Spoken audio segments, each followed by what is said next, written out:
Welcome. This is KMMU.org, KMMU Radio.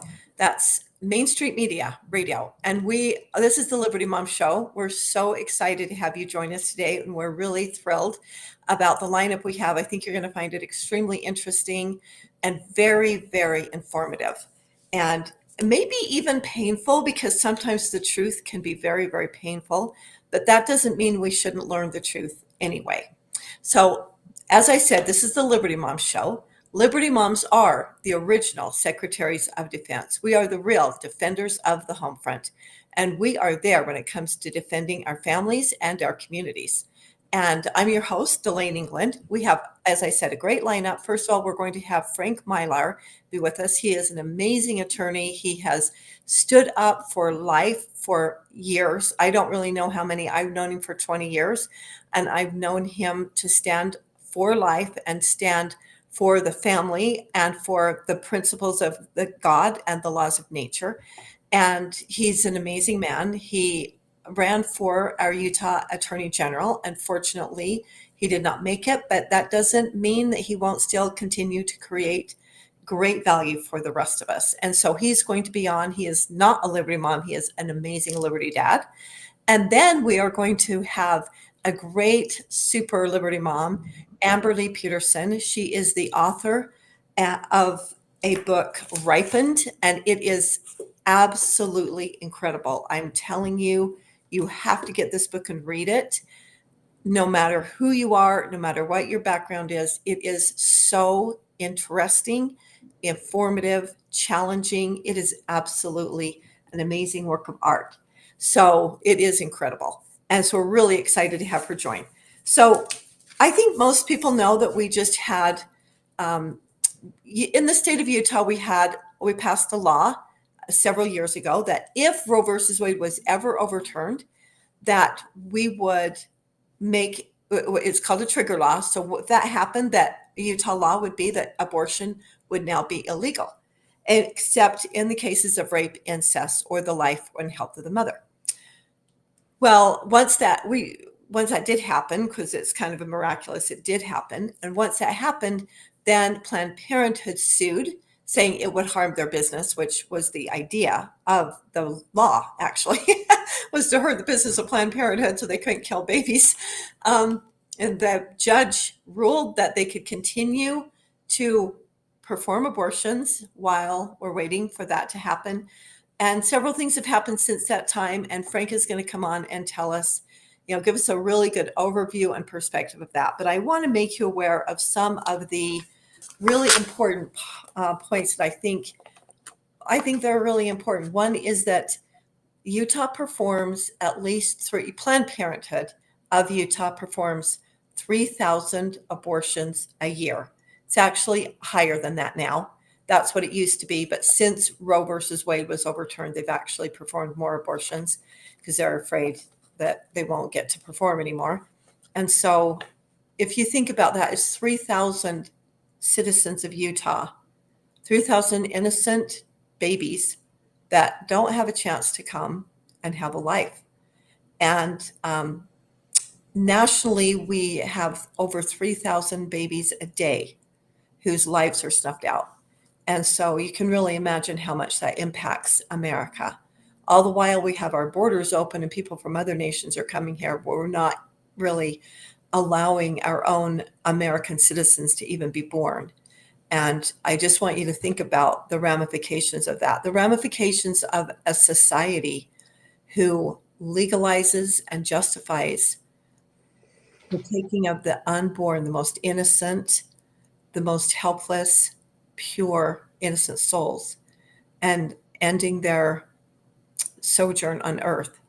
And I really want people to really think about how does that impact and affect our culture and our society.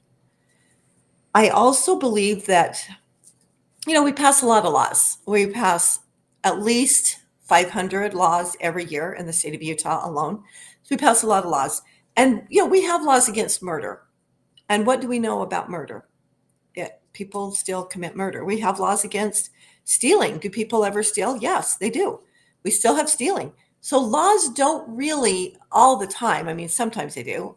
They don't always stop people from committing crimes because are willing to break the law. So the reason that we want to make abortion, we want to have a standard.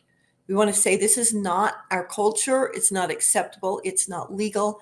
And in my personal opinion, I cannot see any way but to say abortion is completely unconstitutional. I don't know how the Constitution is designed to protect our liberties, to protect us as citizens. And how can you say that a person that is in the womb, that is a viable person, does not have rights? And we know there's life there because the minute they're growing the entire time, they're living and growing. So I can't argue. I can't even see the other side that abortion is unconstitutional. I just absolutely believe that. I'd love to hear other perspectives, but I do believe that it is unconstitutional. And that is our job as leaders and community members and citizens. We are here to stand up and protect the most innocent and the most unborn. And since Frank is not here yet, and he has not responded, I am going to go ahead, and I hope this is okay with you, Amberli. You can not, but I'm going to go ahead. We're going to go ahead and introduce Amberli Peterson. She graduated from BYU with a bachelor's degree in sociology back in 1994 when she was like 6 years old. She's the mother of 7 children. She has 6 grandchildren. She lives in Salem, Utah, which I think is just so lovely. And you will be able to know for yourself that she has a deep love and passion for reading and researching topics in the Book of Mormon, and has been doing that since she was a young girl. And that becomes very self-evident. I could tell that the first time I met her. And since 2011, she's been speaking all over the United States and even Europe about the prophetic promises of the Book of Mormon. Now, welcome, Amberli. Thank you so much for being here. It's great to be with you, Dalane. I'm really excited about this because, I really just felt this love for you the first time I met you. I don't even know if you remembered. It was in Orem or Provo at a park when you spoke there. Chris Kimball introduced us. And then I had the honor of going back to Washington, D.C. when we went back to a celebration or ceremony it was a pro-life rally that we went to, and we were there on the steps of the Supreme Court, and pro-life had reserved a place where we could have a really heartwarming, loving, super happy, supportive pro-life rally. But then who was on the other side of the steps right next to us? And as the Book of Mormon and the laws of nature say, there must needs be opposition in all things. Yeah. Never fewer than at this moment. Who was right next to us?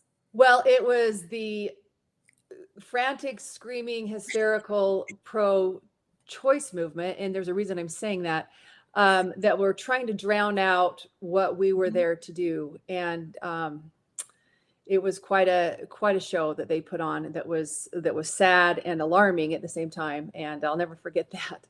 I will never forget it. It was something we cannot really describe it. It was an experience. And we've always heard abortion in America is rare, it's safe, it's legal. We're not pro-abortion. I'm just pro a woman's right to have an abortion, which sounds so lovely, but it's not really true or positive. But here you had these people that were they were trying to drown us out. They were screaming. They had their music blasting. They were dressed up kind of like clowns, kind of very, I don't know another word to say it, but they were colorful. But they were screaming, celebrating their abortions. Yep. They were saying, I'm so glad I had an abortion. I love my abortion. It was the best thing. So they weren't screaming, give us our right to privacy. Yeah. Give us our right to choose. They weren't screaming pro-choice. They were screaming, we are celebrating our abortions. Yep. And that is where we are. That is where we have come, to celebrating abortions. Yeah, in fact, they're slow. What the mantra that their official slogan, I should say, is "Shout your abortion," and Yes. it's to encourage women to literally crawl on rooftops and shout from the rooftops how happy they are. So they wear their shirts that say, "I've had 7 abortions. I've had 5." You know, screaming and shouting. A lot of them, they were dressed in this bright neon green, most of them, and they were wearing these weird capes with these tiaras, Yes. and that they were it was a really odd scene that was happening. It looked demonic, actually. And so they must have gotten word that we, the pro-life movement, were gathering that morning at the Supreme Court steps to lay roses on the steps, 3,000 of them, to represent how many deaths happen, how many murders happen in this country every day. And it was very solemn. Many of us were in tears. We had this beautiful music playing in the background, this worshipful music provided by pastors and Christians. We had some wonderful speakers, some reverends, um, some Catholic priests. It was beautiful, and we were doing this solemn reverent ceremony to honor the deaths of the fallen. And right soon after we got started, they set up literally right next to us, within arm's length distance, where they put their DJ, and he started playing crazy kind of rousing music of pop music and rap music and anything else, and they were all jumping around and screaming and shouting, purposely to try to silence us or overpower our event. Drowned us out And so we couldn't hear our speakers or even hear yeah, each other. yeah. They were so loud. Yeah. Mm-hmm.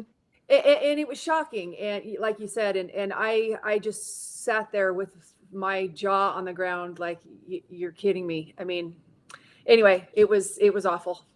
It was awful. And I just want to say, though, I love how we handled it, because we decided not give it any energy. Do not Yep. give it our energy. Do not allow it to change what we were doing. We went ahead and proceeded. We got close so we could be intimate and still hear, but we proceeded with our event, and it was really very lovely. And Mm-hmm. one thing that I do remember is there were 2 women there that were survivors of abortion.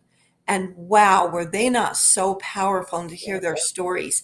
And of course, they're very pro-life, being survivors of abortion. And they spoke on, how important, yeah, they were not wanted, but how much they have created value and become very amazing women in our society. And they were just amazing.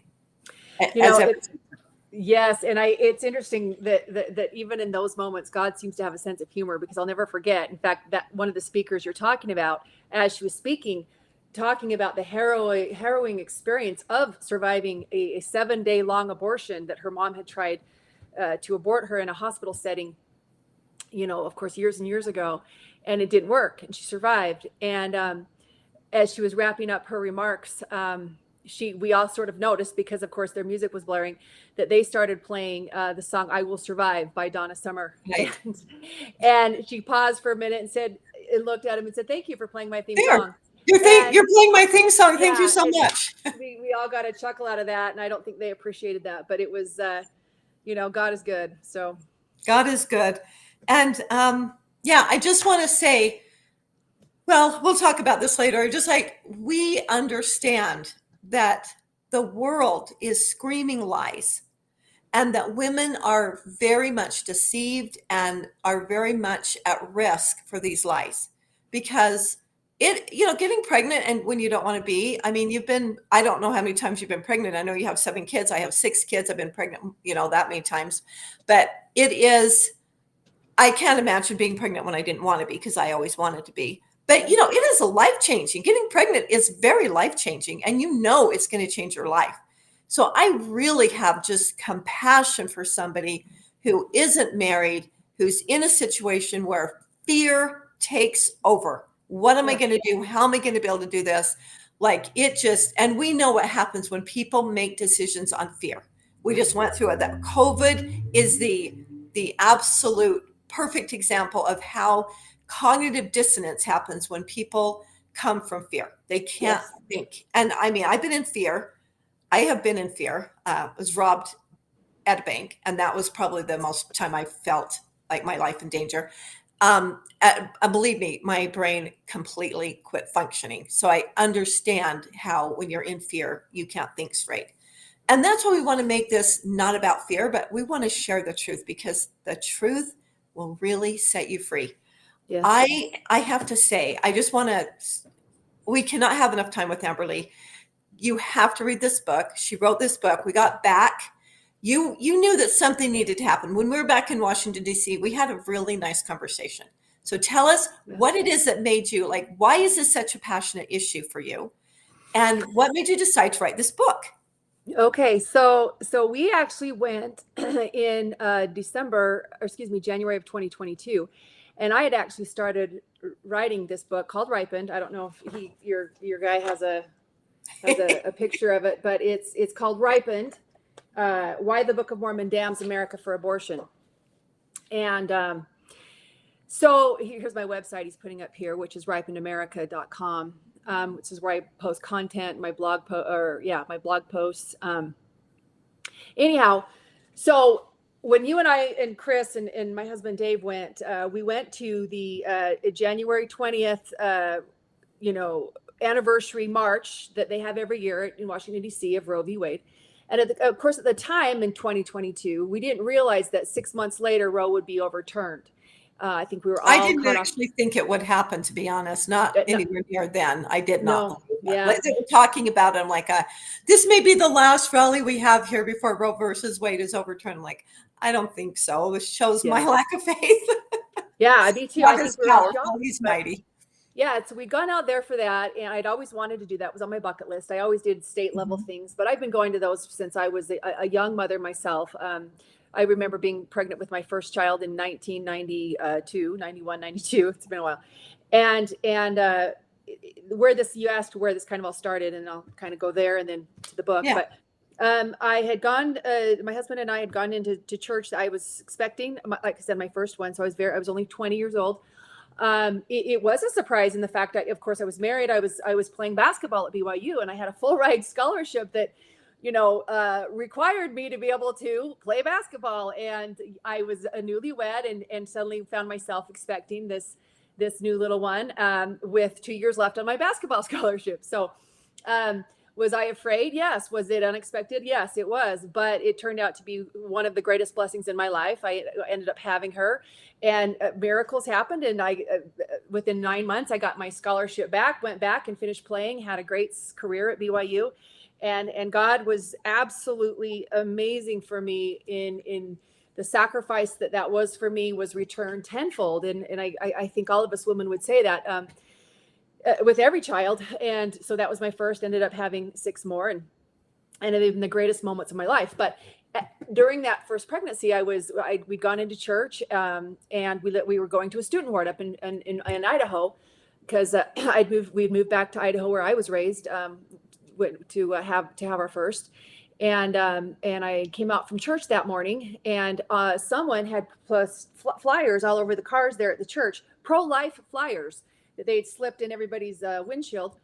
And it was showing, the different graphic pictures of abortion, and really trying to get awareness for abortion. And I always had been pro-life before that, very strongly.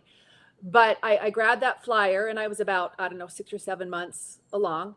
And I looked at the flyer and read the content on the flyer, and of course believed it all. And it went straight to my heart. But it did more than go straight to my heart. In a sense that there I was in that situation saying, here I am, I'm young, I'm unprepared, so to speak, but I could no more hurt or damage or destroy this life in me than anything. I would rather die myself. And it wrapped around my heart and soul so deeply that I got involved. And I should say I've been involved ever since then in the pro-life marches, the pro-life, anything I can get my hands on. So that's kind of the backstory. And then in 2020, so now fast forward, 2 years before we even went out there, it was January of 2020, in fact, and I was getting ready to go speak in Europe about the Book of Mormon topics I've been speaking about for these years on geography, the Law of Moses in the Book of Mormon, and just some really interesting topics that I've researched for years. And so I'd been asked by CES to go over to Europe and present in 6 different countries over there, doing a deep dive. So I'm doing a deep dive to prepare. And this one night in January of 2020, I noticed as I was reading that for the first time, the word iniquity just kept popping out at me over and over. And I just kept digging into it and thinking, what is this? So I was looking it up. I was doing some work on iniquity that night as I was reading. And then all of a sudden I ask a question, well, what is the worst form of iniquity? Because the Nephites were destroyed for this. So what is it that they did that that was iniquitous, that caused their whole entire nation to collapse very shortly after they engaged in this level of iniquity? And the thought came to me, well, murder is certainly a form of iniquity, because iniquity is when a people or a person engages in an intentional act without remorse and they use power to do it. I had done all this work on the word iniquity, Right.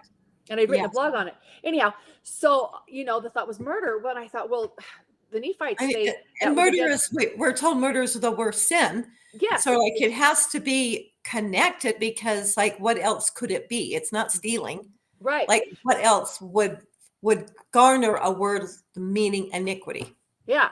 So then I thought, okay, well, murder has to be the worst form. And yeah, it was. And then I started going into, I got to get into Helaman. And I see that suddenly this word pops up, that the word murder pops up, but differently than it does before. And it's now secret murder. And then I started following that path that I was going down with what secret murder was, and realizing it based on what's said in 3rd Nephi by Christ when he comes to the Nephites, that was the cause of their demise, was this secret murder. And I thought, well, what secret murder then? Gosh, because there's nothing in the narrative that we see where it explains what that is by what they're doing. So it's inferred. And so I'm like, okay, gosh, well, what is that? What is that? Laying there in bed one night, knocking and asking out loud, praying to the Lord, well, help me understand secret murder. And out of the blue, without me thinking this, or this wasn't any of my own thoughts, this word dropped into my head and shocked me. I sat right up in bed and thought, and the word that dropped in my head was abortion. Mm-hmm. And I literally looked back up and I said, what? No, that can't be. That can't be. What secret? Lord, are you telling me that secret murder is abortion? And I sat there for a long time, just kind of in shock. And then I started thinking about it, and I thought, wow, that is exactly what abortion is. It's a murder that takes place in a secret place, the womb, a dark secret chamber. King David called the womb the secret place, and it takes place without leaving evidence, if you will. Like there's no crime scene, there's no body to find, no family is saying, hey, missing person here. It is there's no trial. Yeah, no trial. There's so little evidence. There's so little. Nobody knows except the mother and whoever was participating, helping, if there was. So I thought, oh my word. So I continued to pray about it more, and it kept coming stronger and stronger. And the feeling of confirmation was, wow. And that started everything. So within, I immediately kind of started writing my notes and gathering notes and started writing this book within a week, maybe even less. And then it took about 3.5 years to finish. And in fact, it's interesting that that was 2020, January. Well, 2.5 years later, June of 2022, Roe got reversed. And I was about a year away from finishing the book, 2.5 years into it now. And I remember just my son had sent me a text that morning. It was Friday morning in June 2022. And I picked up my phone. I'm sitting at my kitchen counter, and all it said was my son, James, who's very active in all this. And it said, Roe was reversed. And I dropped my head on my countertop and just started weeping, and so grateful, so surprised, shocked, grateful, crying. And immediately said to myself, oh, well, I can stop writing my book now, because this is what we've been waiting for. And we're going to do the right thing. And oh my gosh, I don't even need to write this book, because, thank you, God, America, we're going to right the ship. Dalane, more abortions happened in 2023. 1 million.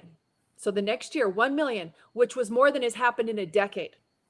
Yeah. We did not go the direction that I hoped, and you hoped, and we all hoped. We went the other way. Yeah. Yeah. And the lawsuits and then the scarcity, it's like now they're doing it just to be rebellious, just to fight against the pro-life movement. And it's been very heartbreaking. I mean, it has brought me to tears more than once. It's been very heartbreaking. Yeah, me too. Yes, because, but it kind of takes us back to what I was saying at the beginning. It isn't laws that are going to stop abortions. We have to educate. It's going to be with returning our moral compass to our nation and to educate and help women see that this does not serve them. It is not in their best interest. And I want to add in there, when we talk about secret murders, this is just my personal opinion. I've read your book. It's absolutely phenomenal. I'm asking everyone to read it because it is so life-changing. Talk about light bulbs going off like crazy. But one thing that I also think is important is it also kills the mother in so many ways. And I don't mean physically, but it does cause a spiritual darkness. It does cause a lot of depression. We know that over 65% of women who do have an abortion will openly regret it and openly wish they hadn't. And it does kind of kill a part of their being, their soul, and their happiness and joy. And so, and you know, what's so great is that we can all overcome even that, absolutely. We can all get free of that. But when we think of secret murder, that also is something that's in secret, that's not noticed, it's not seen, that leaves of course it leaves evidence, but it's not tied to the crime or to the act necessarily. And so I just think that, when you're talking about how much in secret it is, abortion really is so in secret. And I think we'd be surprised to know if we found out how many people that we know how many women we know that have had an abortion. And suffer from it. Well, absolutely. You make some good points. And actually, I just posted this last week on my Instagram feed. I found this great quote from Mother Teresa, who I also quote in my book. But this is a different quote that I think underscores exactly what you just said, which is, and I quote, "Abortion kills twice. It kills the body of the baby and it kills the conscience of the mother. Abortion is profoundly anti-women. 3/4 of its victims are women, half the babies, and all the mothers." Yes. Wow. That I have not read that quote. Yep. That's Mother Teresa. And talk about right on. Yep. Wow. Yep. Talk about totally true and articulate. That's fantastic. To address the other thing you said, I believe that, and I know you do too, abortion is the greatest lie ever told. It's been told from the beginning. This is not new.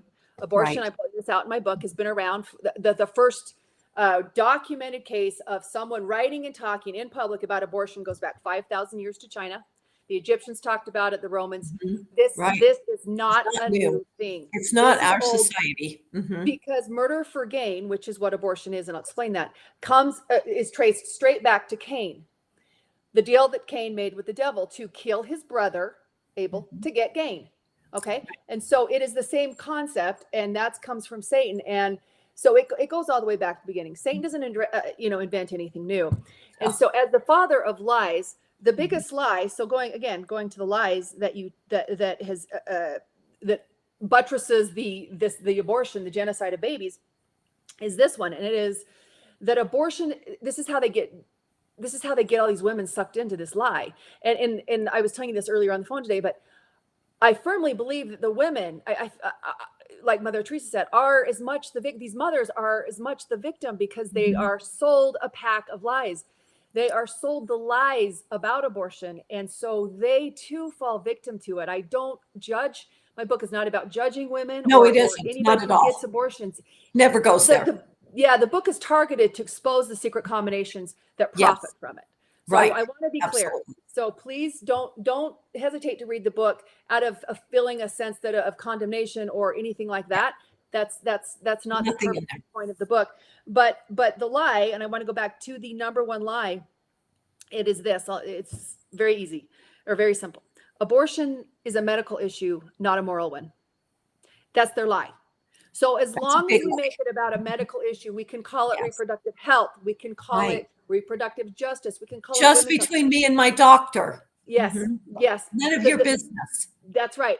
But that is the biggest lie, is that it is a medical issue and not a moral one. It is every bit a moral lesson. Yes. Moral one. So anyway. And I just Wonderful. want to let everybody know, because we have talked about the Book of Mormon, because it really uses a lot of Book of Mormon scriptures. I just want to let everyone listening know that this book is so profound and uses the word of God in scripture that it doesn't matter if you're any faith or no faith at all. You will find this book extremely compelling, and you will be able to identify the truthfulness of it. You do not need to have an understanding or a belief in the Book of Mormon. You can think the Book of Mormon is ridiculous. You will find this book so true and so compelling. There's so much great information in there. It really is filled with so much light and so much truth. I just really, I love it. And I want everyone to read it. I really think it is the key to restoring our moral foundation and a moral compass, because we have to start to realize that this is something that is destroying our nation. And just as you said in the book and have said, there's a pattern of destruction. And once a society endorses, like one thing allows and then starts to endorse secret combinations and secret murders, there's no way for that nation to survive. We know I'm a history teacher. I love history. So I managed to work history into everything because I see everything from that lens. But you look through history and you can see once the moral foundation have been degraded from a society, the society doesn't survive. And you would show that would be 85 years. Based on scriptural, you'd say once it takes 85 years to destroy a nation, once you remove the moral fabric from it.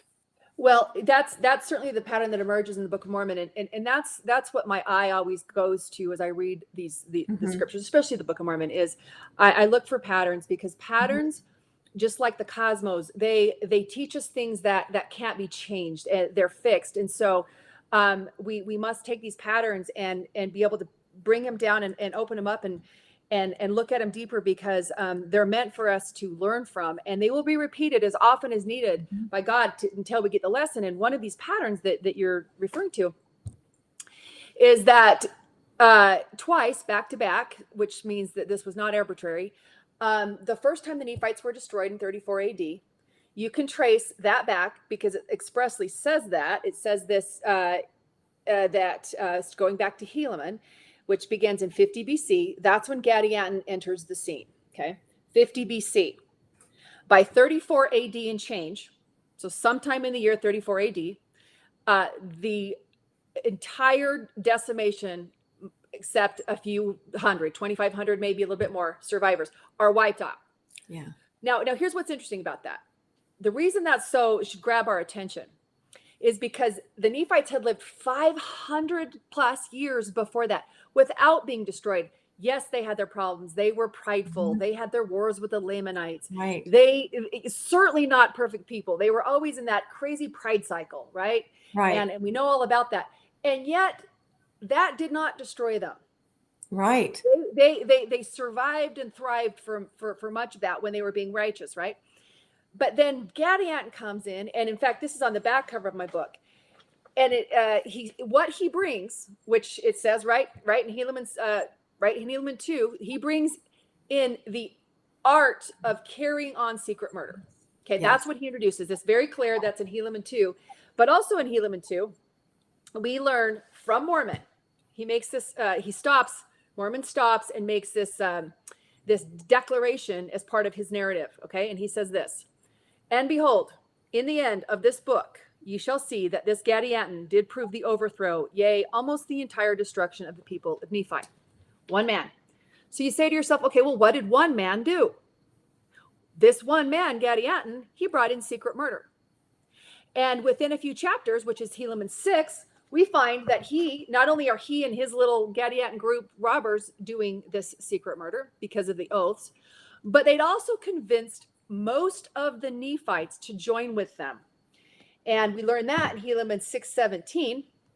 And I'll just hurry and say that one really quick, or recite that, because it's worth noting that it is right here. Helaman 6:17, for behold, the Lord had blessed them, the Nephites, so long with the riches of the world that they had not been stirred up to anger, to wars, nor to bloodshed. Therefore, they began to set their hearts upon their riches. Yea, they began to seek to get gain, that they might be lifted up one above another. Therefore, they began to commit secret murders, that they might get gain. So now, and this is within 25 years, by the way, that takes place about 25 BC. And then by 34 AD, they're gone. Okay, so you think, okay, that's an interesting timeline. Is that repeated? Yes, it is. In 4th Nephi, we learn, starting at the year 300 AD. Okay, now remember, Jesus Christ came in 34 AD, and they had this golden period. What he taught them was so profound. His ministry Why was didn't so I amazing. choose to lose? Why didn't I choose to live them, Amberli? I know, huh? I Seriously. think there was a long list, but 200 years they lived in complete peace, Yes. prosperity, and Peace, just, no I mean, ites among, beautiful. That's the power of Jesus Christ teaching in Yes. person, right? Okay. Yes. But then in 34 AD, they did something that changed everything again. In 34 AD, they started the secret combinations again. Or not 34, 300 AD. 300, yeah. When were they done? 385. So now we have twice back to back. We have two civilizations totally collapsed within 85 years after they do one thing. And that one thing is start secret combinations. And here's the connection to secret murder. Secret combinations and secret murder go hand in hand, because secret combinations thrive and live and need innocent blood to be shed. Okay, they have to. That's the price. That's the currency. Because Satan, who empowers the secret combinations and gives them the power that they're seeking, says, I will give you power to get in office and be a governor, be a president, whatever it is you want. I can arrange that, but you're going to pay me, and you're going to pay me in innocent blood. Because Satan is a parasite. He can't create. He needs power from another source, and innocent blood, and in this case, from pure and holy babies. Pure. Yes. The purest among us, right? That blood, he is able to, as long as it's shed willingly, like a mother chooses with her free will to shed that blood. He can't just come in and take it. Otherwise, he just kill us all, and that's not going to work. It has to be shed with free agency, and then presented or consecrated to him and his purposes, and that's what his minions do. And once that happens, then he can usurp the power from that blood. Somehow, I don't know how it works, there's some cosmic law, but he can then take the power in that blood and use that to run his kingdom, which is why the people that serve him always are proponents of abortion. All these politicians, all these celebrities, whatever it is, their cause célèbre is abortion, abortion, abortion, abortion, because that's the deal. That's the deal they make. So look around. It's alive and well. This is what's happening.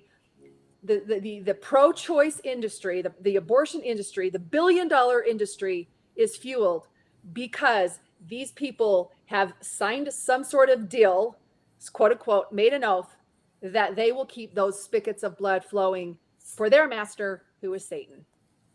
And one of their other lies is using the terminology, the messaging that they have come up with by saying pro-choice. Yep. Pro-choice is God's word.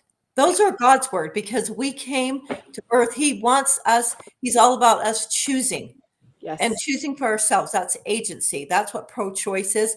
So as Satan always does, he takes God's words, God's symbols, God's covenants, God's signs, and he makes a counterfeit version.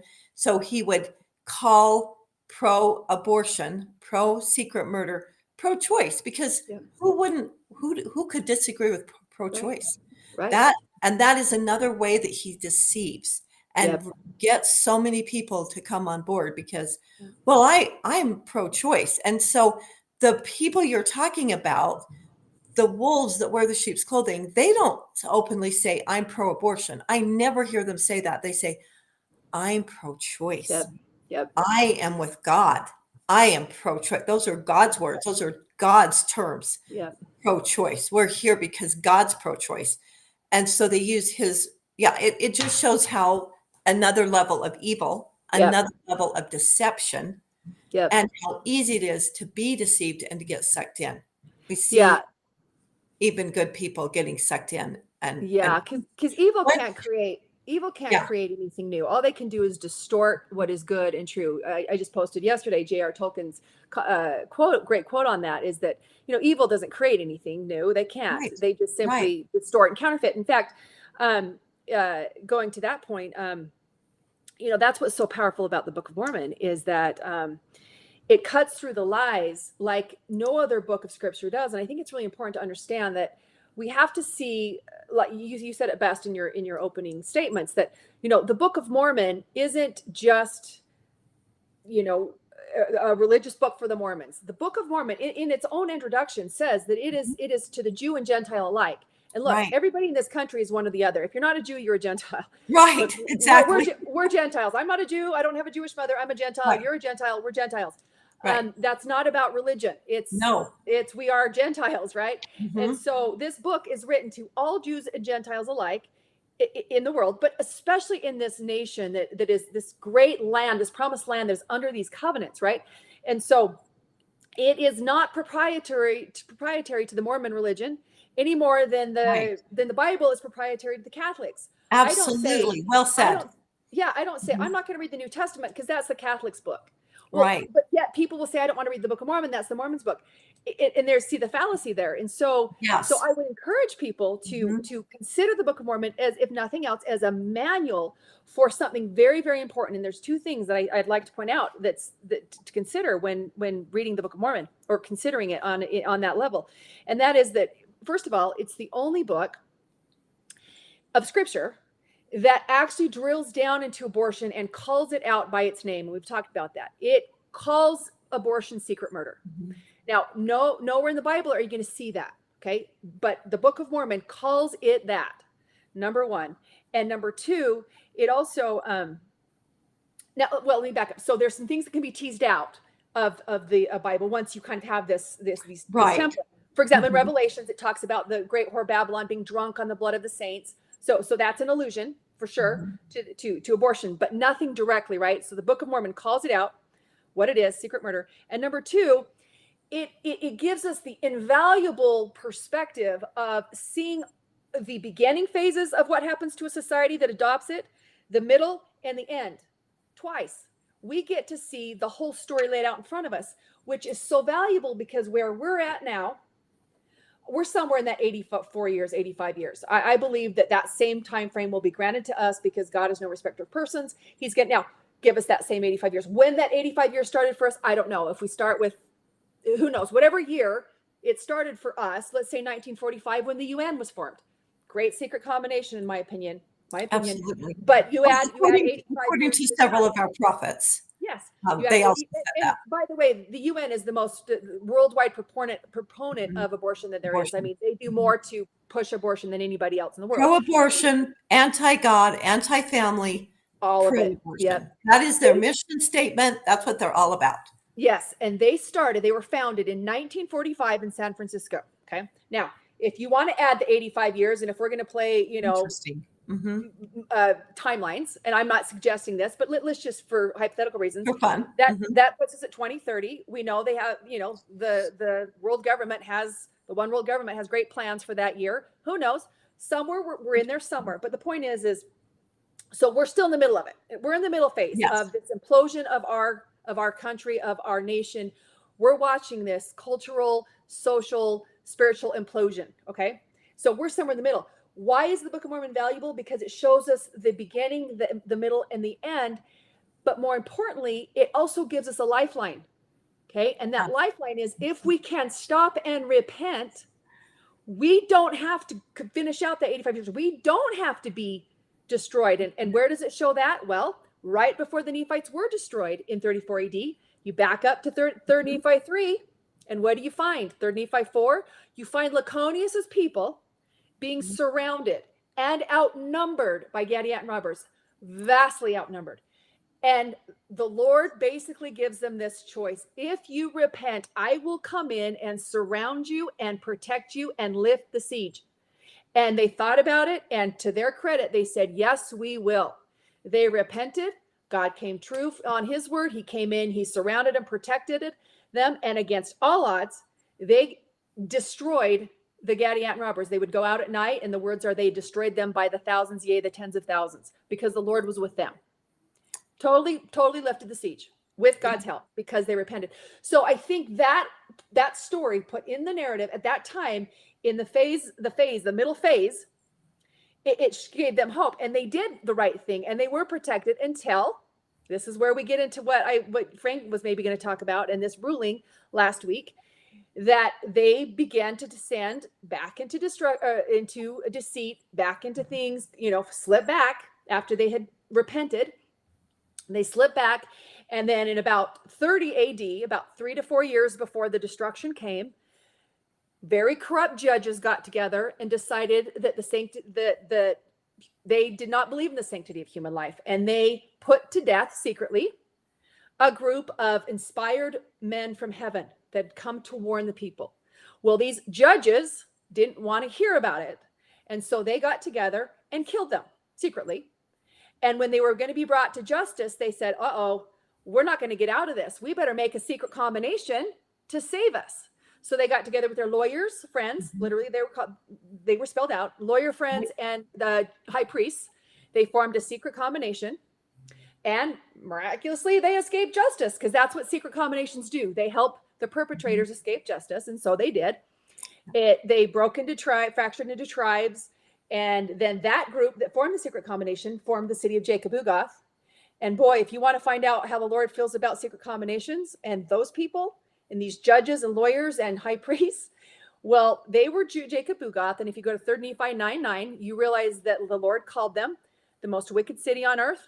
He destroyed them. He told them why. And he said it's because of their secret murders and their combinations.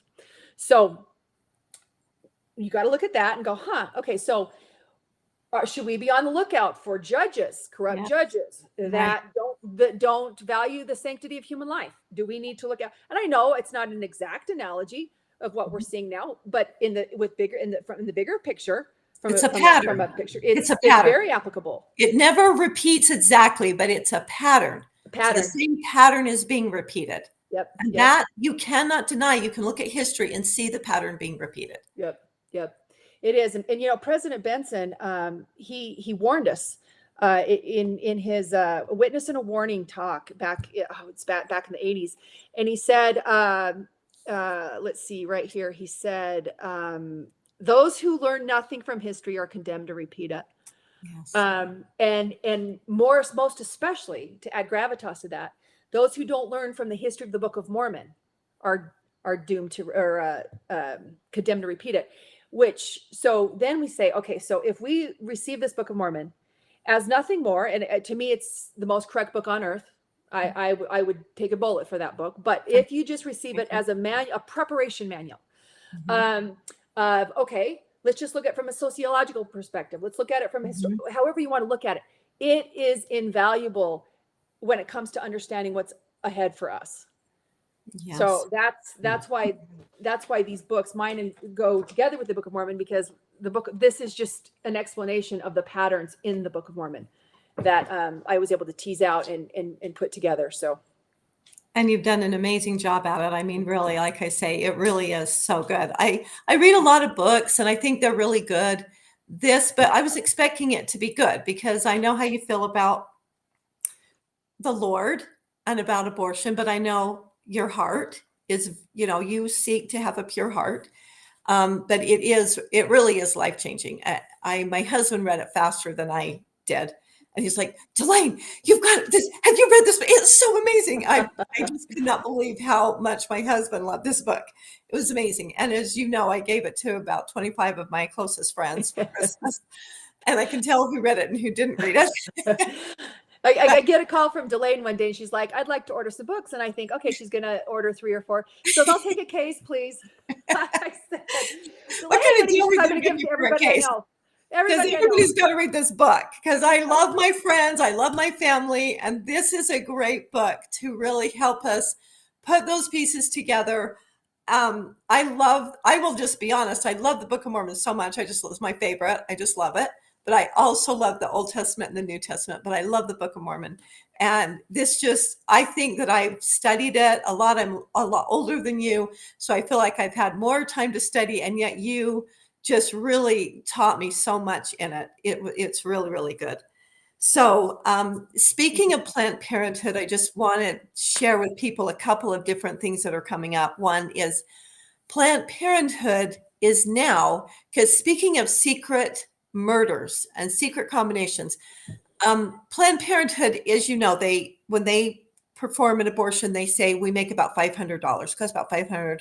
Not that they make that, but it costs about $500 for an abortion. But they say transgenderism is their new real love, because they say $500 for an abortion, but when we transgender a person, it's $500 to $600,000 per child or per person, because they have to go on drugs for the rest of their life, and so it's a life, with the surgery, and oftentimes it's multiple surgeries, and then even coming back to trying to go back to their original sex. But so that is another one, again, of how I kind of feel that that's a kind of a semi-murder, because I know their life isn't taken, but their life as a whole being is shattered and just destroyed, and it destroys the psyche. They take the weak, the vulnerable, and the sacred, sweet spirits who are vulnerable and who are struggling, and they grab onto them and seek to destroy them at gain, for their own gain. And so I feel like the transgender movement fits right into, it's just kind of an extension of the secret murders. Yeah. Okay. Frank is with us. And so Frank, I am trying to find you. I'm going to bring you on as soon as I can find you. That is not it. And see if I can. So we have with us, I'm very excited to have join us, our Frank Mylar, who, as I've already introduced, and I think is with us. Frank has, as I already stated, he ran for Attorney General, and he has been working with us for over 20 years on pro-life issues, pro-family issues, child protection issues, constitutional issues. He knows the Constitution ever so well. He knows God. He stands up for truth and liberty. And of course, he knows the issues because he's an attorney, he has his own law practice. And so he's going to fill us in on a lot of the issues with this Supreme Court ruling and where we can go from here. I really want everyone to know there is hope and we have a plan. So Frank, thank you so much for being with us. I know you have a super busy day, and we're so glad that you were able to join us. Hi, Frank. We see you, and I think that we can hear you if you speak. Yes. Okay. How are you doing? Great. Are we live now, or? We're live. Yep, you're on. Great. So Frank, do you want to give us, we have talked a little bit about the Supreme Court ruling. Do you want to kind of fill us in? Like, where are we now? What is your take on the ruling? Sure. And where do you think we should go? Yeah, we should be really super concerned at this. This should be raising the flag of alarm as to where we are in the state of Utah. Are we a state like Ohio? Because I think it seems to be, and I'm meaning that by we're kind of a swing state. We're not, maybe no longer a solidly Republican state. We're in the position of potentially not, putting something back in place that's somewhat similar to Roe v. Wade. I'm not saying that's for sure going to happen, but it's a definite possibility that that's carved out under the Utah Constitution. Now, I will say this before everyone wants to beat up the judge who decided this. The AG's office chose to a course of action, which was to put most of their eggs in the basket of standing. Standing is very important. It's a preliminary requirement, but they did not seem to argue or put on any evidence related to preliminary injunctive issues. That's very important. I don't like that. I don't know why they did that. I don't know if it was laziness. I don't know if they just thought they were somehow going to for sure win the standing, so they didn't worry about the other issues.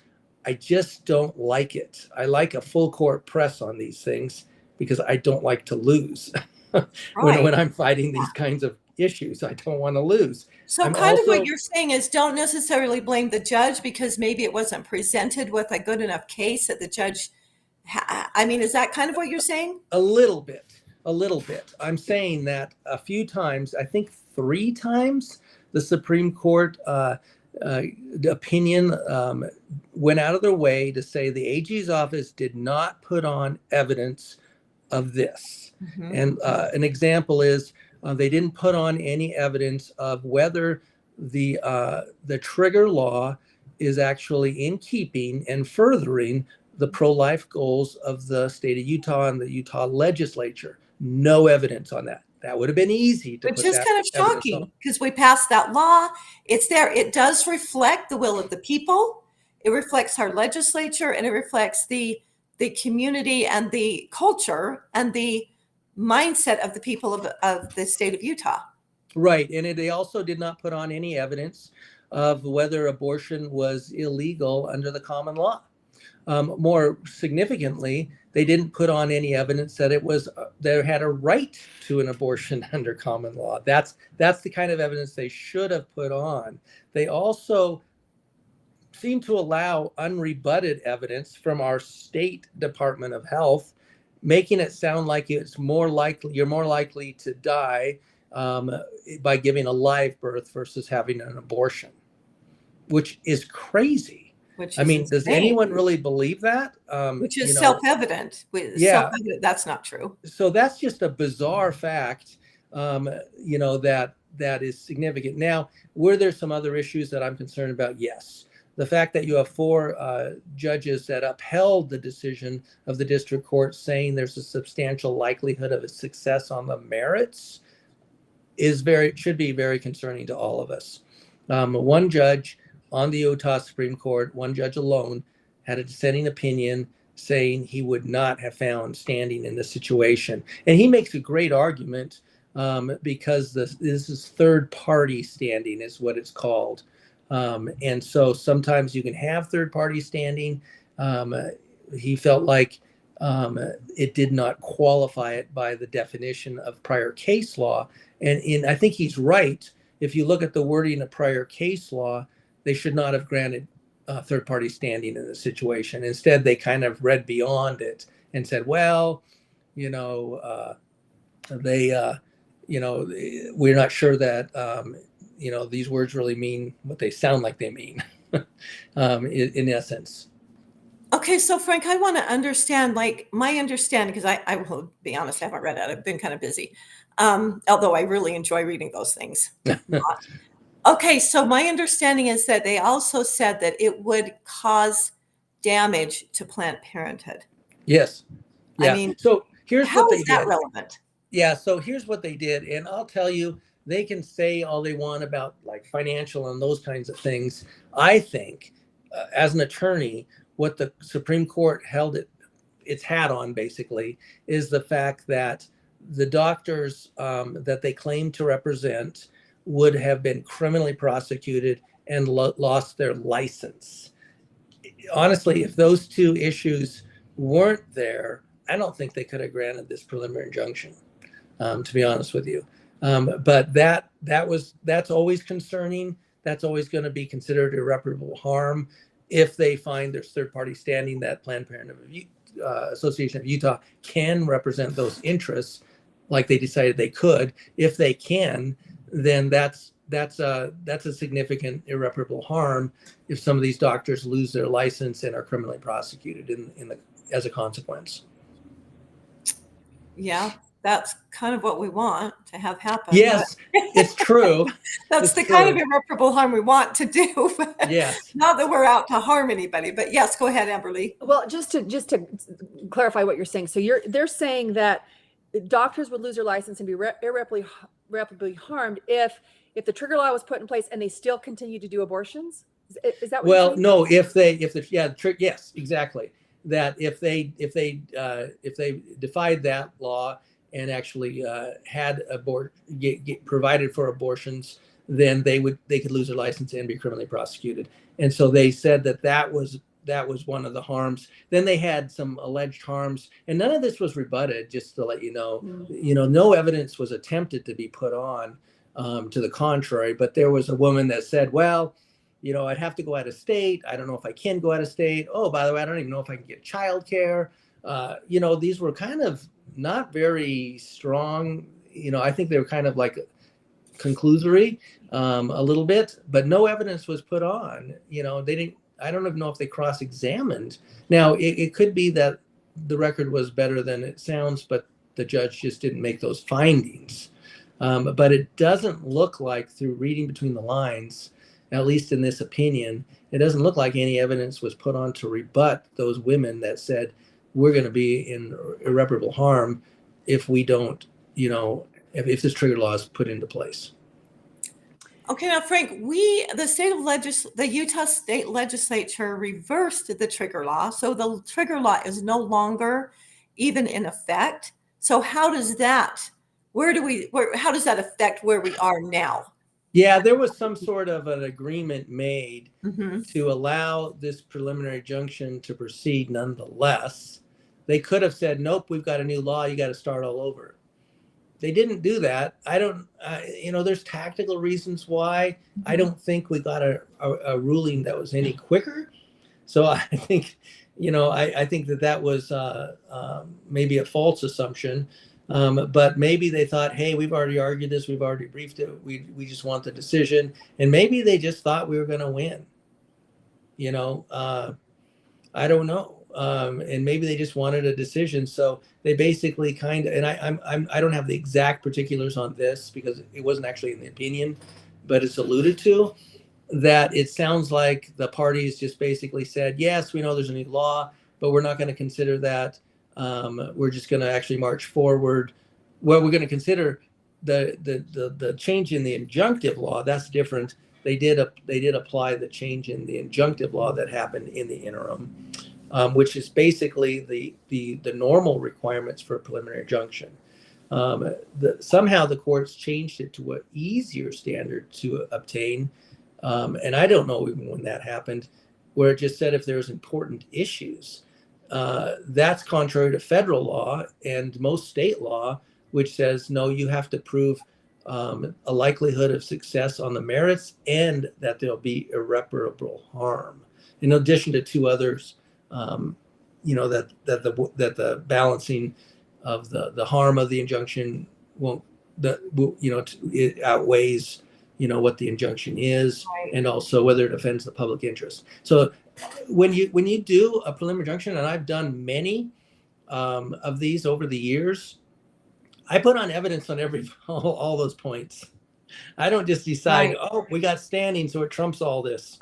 I would never feel comfortable doing that. And this is a point of mine that I've had for years. Why do people in the AG's office and the state government think that all the wisdom only is in Utah? You look at the plaintiffs, they have, look at their attorneys. Mm-hmm. One's from New York and one's from Washington, D.C. Why don't we have some of the best pro-life litigators in the country signing on and helping on this brief? They would do so for free. Right. Life Defending Freedom, American Center for Mm-hmm. Law and Justice, First Liberty from Texas. There's a number of organizations that I've worked with, American Family Association. They all have attorneys. Steve Aden, who's worked in various pro-life groups. I think he might be with ADF now, I'm not sure. But he's come out here before and helped us with legislation, helped legislators. They're not on this brief. They're not even weighing in. I just don't like that. Honestly, I feel like, what in the world? Is it pride, or is it just a complete lack of ever thinking of it in the AG's office? Because the AG's office has that ability to say, yeah, let's go get someone, let's do like Idaho did. They had Alliance Defending Freedom represent them at the U.S. Supreme Court. Idaho's smart enough to do this. Why do we have this? It just really is troubling, because we've had several rounds of fighting abortion issues. Even when I was in the AG's office years ago under Jan Graham, we had the same problem. Looking to downtown Salt Lake rather than who aren't abortion rights or pro-life experts, right? No, they're not. Even if they're pro-life, they're not pro-life experts. They have no experience. Yeah, and so Then that's the thing. Wouldn't you rather have somebody at least on this case who fights for pro-life issues all over the country, day in and day out? Wouldn't you rather have that person rather than someone, oh, I've never had an abortion case. Oh, I've done some civil rights cases, a few of them. I can do this one too. You know, that's continues to be very troubling to me. We've got to start getting up with the times, which the times are in this day and age. If you care about moral issues, you get the very best attorneys you can find. Not just, oh, let's have good old Joe do this, or let's have good old Joe from the AG's office handle this case. I'm not saying you don't have an assistant AG on the case because you want them to learn, but let's get some expertise. Let's not make any mistakes on this. You often only have one chance. Okay, so Frank, where do we go from here? What are our options? Yeah, well, so this should be a sobering to the AG's office, realizing we better get to work if we want to win this case. I don't know. Question is, do they want to win the case? I don't know. But the bottom line is they may, but the bottom line is they should get some of these experienced attorneys across the country to help, and they'll do it for free. Right. They'll carry their weight of load whatever the weight you want them to carry, they will carry. So it would actually potentially save money in the AG's office to have their help on a case like this, as well as bring in a wealth of expertise. So that's one thing I would hope that they would somehow do. And I hope someone can tell them that. I don't think they would listen to me because I was a candidate. And so they know better than a candidate, probably. Right. But I hope somebody tells them that, look, let's get the best people. 2, they're going to have to get their ducks in a row and have a trial on this case. And they better get all of the information they need to fight every one of these points. It has to always be a full court press. We don't give away elements, that we can fight and that we can put evidence on. So I think they need to get serious about this. Otherwise, we could be in a situation where there's some form of Roe v. Wade found under the Utah Constitution. Oh, absolutely. We know that Planned Parenthood is planning on doing an initiative. We don't know exactly what it says, but we kind of have a pretty good idea of what their stand is and what they want it to do. So what do you think that we as citizens, what can we do to help? We could contact the AG's office and support them in using Alliance Defending Freedom in getting some help there. Right. And I think coming from different people and hearing it more than once can be very, very powerful. It's very easy. You can just call the AG's office or email them so that they have that. That's an easy thing that anyone can do in less than 5 minutes and really make a difference. But it needs to go to the AG. It really, somehow this needs to get to the Attorney General, because you don't want some prideful assistant AG to say, oh, I don't need that. Oh, that's very interesting. Thank you. Put the AG on the line. You're either accepting this or you're rejecting it. Now, we'll be getting a new AG in January. Mm-hmm. And so do you think that there's value in maybe reaching out to, because there's going to be a changing of the guard. There's going to be. I do. I think that, I think that Derek Brown was clearly the next most conservative besides me that was running. I didn't really know that until really the course as the campaign kind of unfolded. And so I think that I don't think he's fought for conservative issues, but I think he is in a situation where he could be illuminated and say, look, I don't know if I have faith, but I have encouragement that if somebody approaches him in the right way, that he would be open to getting the Alliance Defending Freedom to help. So I think it's absolutely worth, talking to him about that. And I think he would have an open mind and be potentially willing to do that. I agree with you. Derek is very approachable. He's very down to earth. He's very easy to talk to. And I do think that is a great idea. And, a lot of people know Derek because he's been out there. So, which is partly why he did win. the race, because he does. He knows a lot of people. So yeah, we Sure. can encourage people to reach out to Derek. He is very, very nice to talk to, Mhm. and like I say, he's very good to visit with constituents and to visit with people. So I think that is a great idea, is to reach out to him and just give these ideas and make sure he knows how important this issue is and how much we want and need the AG's office to stand. Yeah, with them. absolutely. Yeah. So I think that would be definitely worth doing, and I think he would respond in a good way. Okay, great. Do you have any other suggestions? Regarding the law, We you as mean? citizens, what can we as citizens do? Well, I think citizens need to realize that the alarm should be sounded. This is not a crying wolf. This is a case when you, and I've had many preliminary injunction hearings, like I said.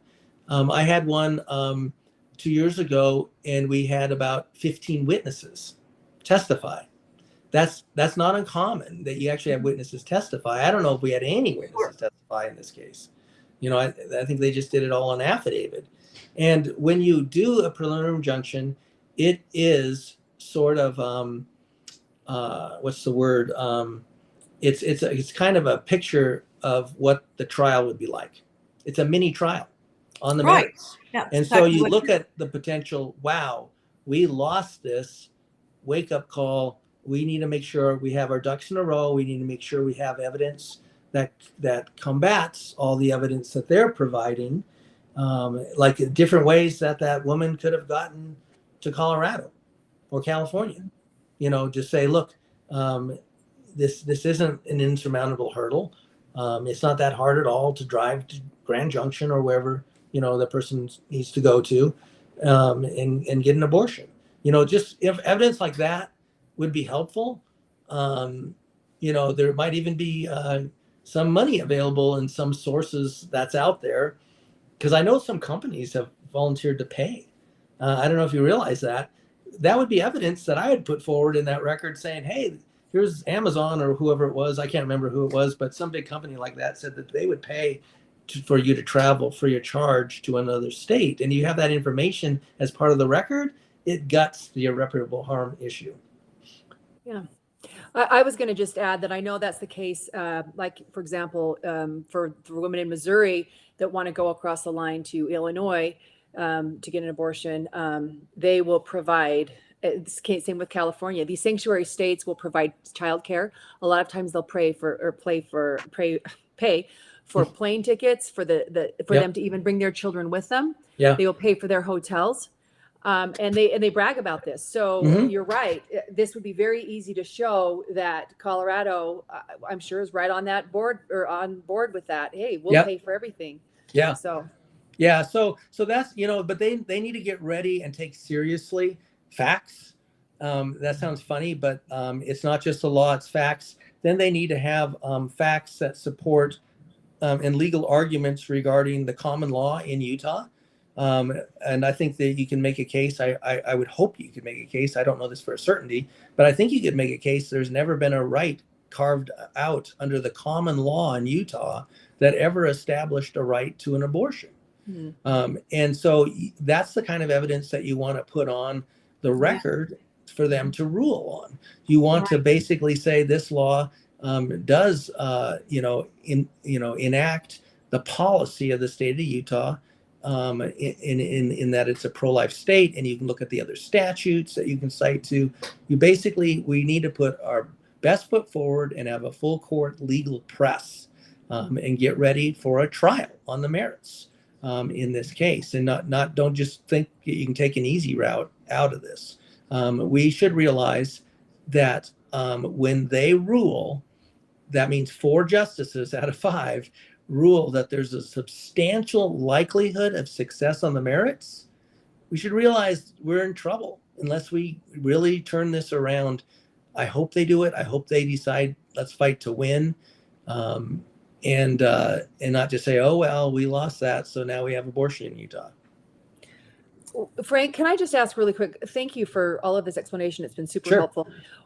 What is your opinion? I know you're not on the inside per se of the Attorney General's office anymore, but why, or you wherever we're, but why did they, in your opinion, why was this lackadaisical approach taken? This is, I'm flummoxed. Why was it so lax? Yeah, well, I'm speculating, and I'm not suggesting that they had ill thoughts and hey, they didn't really want to fight this. I don't want to speculate on that at all, but I will say that many times attorneys will look at something and say, hey, this is a winner standing.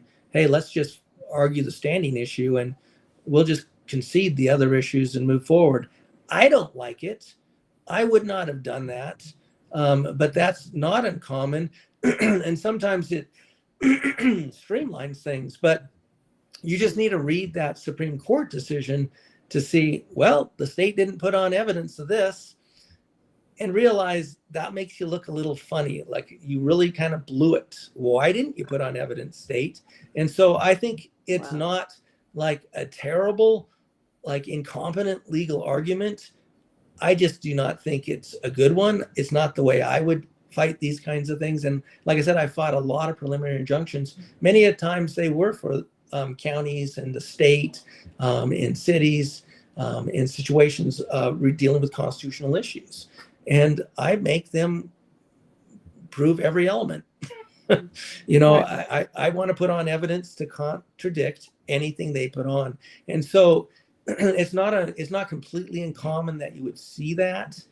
I just don't like it. And I know that it's true that if you get different opinions from different attorneys, they're going to have different strategies. But that's why I say bring in a pro-life litigator. See what their comments would have been on this. See if they would have said, hey, let's put on some evidence. Let's not give away any points. I don't know. Yeah. So and you can be lulled into this. Did any of us think that we were going to lose this injunction? I didn't think so. So I'm a bit surprised. So sometimes that can unwittingly kind of trick some attorneys thinking that they've got it in the bag on the standing issue when they don't. So Frank, being a master of the Constitution, do you believe that our United States Constitution makes abortion a legal right? Is there a right to Oh, an no, abortion? of course not. Not, and this, of course, is based upon the Utah Constitution. So keep in mind, this will not be appealed to the U.S. Supreme Court. Right. Yes. It can't be. And that's the purpose of these kinds of cases.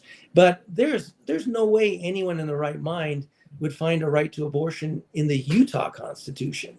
You have to try to scrape and find, is it under the due process clause? Is it under, involuntary servitude was another thing that they argued. They have to go to these kinds of weird ideas to try to put this together, and to say that it's an express right is completely ridiculous. But again, we need to take that serious, that the court found on 6 of the points that there's a substantial likelihood of success on the merits. Yeah. So, my next question was going to be the Utah State Constitution, which this is under. Mm-hmm. So, in your opinion, how? And I know it is your opinion. It is my opinion, and I know it isn't spelled out word perfect in the Utah State Constitution that the unborn is protected, but it does say that life is protected. Yes. No, so those are good countervailing arguments. Not only is the right to an abortion not explicitly protected, right? There is lots of good statements in the Constitution and in state law that protects life. And in intent, when you look at the intent of the Constitution. Yeah. And so life. So you could say that this outweighs any trying to find a non-explicit text. We have explicit text of protecting life. Just even our Utah Equal Protection Clause is protecting, life of the person. And so I think that there's a lot of good arguments that you can make saying that there is actually a right to life for the unborn. Mhm. And when you figure that everyone that holds any public office, including elected or even unelected, like the police, but the AG's office, every elected representative has also taken a sacred oath Hmm. to uphold both the United States Constitution and our state constitution. I feel personally, I feel like that carries some weight. And like, I've already made a covenant Hmm. in my oath to protect life. That's my opinion. That's how I see it. Like, you Yeah. took an oath to uphold our Constitution, Mhm. federally and in the state of Utah. You took an oath to uphold it. Part of upholding it is making sure that life is protected, which, in my opinion, would include the life of the unborn because they are Mhm. alive. They are Right. alive. And we know that they are alive because they wouldn't be born Right. as a human being if they weren't alive. So, I mean, that's scientifically, not theologically or emotionally, but scientifically, science would say that is a life because it is growing, and you can't call it not human. I mean, you can if you want to, No. but it is a No, human biology. Yeah, biology. biology calls it a life. Right, You know, exactly. that's all there is to it. Mhm. And so you don't need to look to theology, although I think, Right. you know, clearly the Bible talks about many instances of life inside the womb, Mhm. as, you know, Old and New Testament actually. Mhm. And so yeah, it's but certainly we should be able to rely on the science, right? Where are those guys with it that always say trust the science when you Right. want them? We should trust the science on this. It's a life, They like to you know, trust their own make up science. They're not talking about real science, Frank.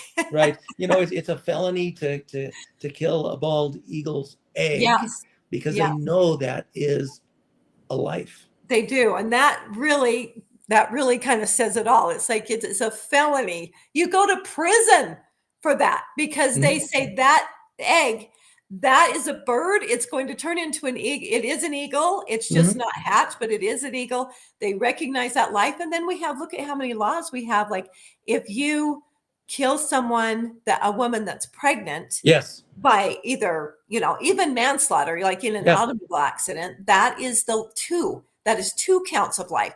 So Yes. our laws have repeatedly stated that the unborn is a life and that life has protection under the law as Mhm. well as under the Constitution. So Yes. it doesn't, I know I'm not an attorney, I've already made that obvious, but it just seems like this is doable and we should be able to do this.